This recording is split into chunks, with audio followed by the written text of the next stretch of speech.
हैं आगे। यूपी में क्रिमिनल्स और माफियाओं के सफाई के बाद अब योगी का मिशन है यूपी को मैन्युफैक्चरिंग हब बनाना, और इसी विजन के साथ वो अपने कार्यकाल के दूसरे विदेश दौरे पर सिंगापुर में हैं। सिंगापुर दौरे के पहले ही दिन योगी और उनकी ड्रीम टीम ने ऐतिहासिक MOUs साइन किए हैं, और इन समझौतों के साथ ही योगी का ये दौरा यूपी के लिए एक बड़ी इन्वेस्टमेंट अपॉर्चुनिटी बनकर उभरा है। लेकिन ऐसा कैसे हो सकता है कि योगी अगर जापान जाएं और अखिलेश चुप बैठ जाएं? सुपर 6 की दूसरी स्टोरी में आज योगी के विदेश दौरे पर अखिलेश ने कैसा कलेश किया है, सब कुछ बताते हैं।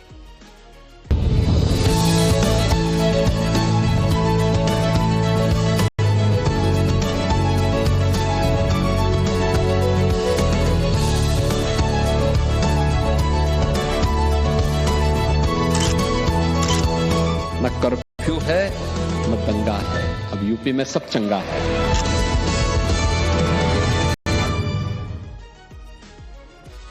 सबसे पहले आप ये समझिए कि आज योगी के सिंगापुर दौरे के पहले दिन क्या क्या हुआ, हम आपको बताते हैं। योगी की ड्रीम टीम ने कौन से आज झंडे गाड़े। दौरे के पहले दिन उत्तर प्रदेश के लिए 6,650 करोड़ के निवेश समझौतों पर हस्ताक्षर हुए हैं। ये बड़ी कामयाबी सिंगापुर के यूनिवर्सल सक्सेस ग्रुप के साथ हुई बैठक में मिली है, जिसमें ग्रुप हाउसिंग, लॉजिस्टिक और डेटा सेंटर जैसी रणनीतिक फील्ड के लिए 3 MOUs साइन किए गए।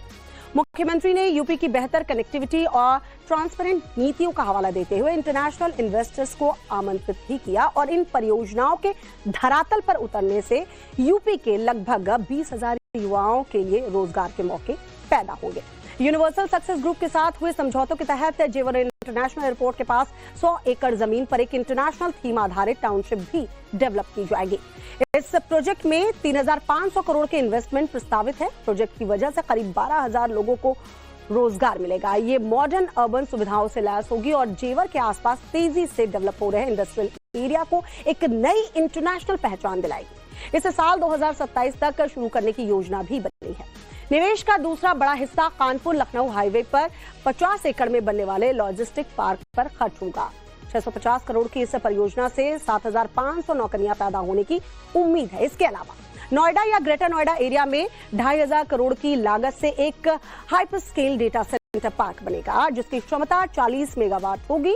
इसी के साथ सीएम डेटा सेंटर के लिए लखनऊ आने का न्योता भी इन्वेस्टर्स को दिया। दौरे के दौरान सीएम योगी ने DBS बैंक की CEO के साथ अहम बैठक की है। इस बैठक में ग्रीन हाइड्रोजन, सोलर एनर्जी और सेमीकंडक्टर निर्माण पर चर्चा भी हुई। वहीं DBS ने सहकारी बैंकों के डिजिटलाइजेशन में रुचि भी दिखाई है। इस दौरान सीएम योगी ने साफ किया कि यूपी अब ग्लोबल कैपिटल के लिए सबसे पसंदीदा गंतव्य बन चुका है।